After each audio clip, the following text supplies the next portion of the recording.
Darri, hann skorar frábært mark. Ef hann kan taka leikli, já, það er reyndar ekki þarna, en Ómar Darri er með líka stórleik. Já, hann er náttúrulega búinn að taka risaskref. Þú veist, maður er svona séð að vita af þessum manni í yngri flokkunum einhvern 2 metra strákur, sonur rekstrarstjórans upp í krika. Hann er að koma, en hann hafi komið Er þetta?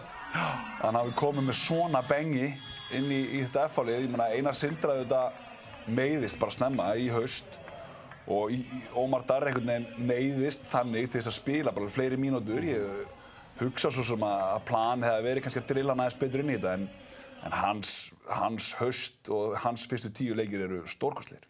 Lítum á hérna eitt tölfræðiskilti áður en við segjum skilið við þennan leik.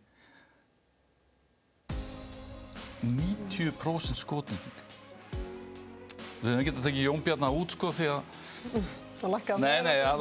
Já, ég meina þetta er 35 mörk úr 39 skotum, 90% skotnýting og eins og segir, Símon Mikael er 8-8, Garðar Ingi er 13-13. Þannig að þetta er frammistaða þessa 4 fræknu manna þarna í Kaplakrikkanum. Hún verður held ég seint toppuð á þessu tímabili. Líka bara svona öruggir, svona ungir sko. Já.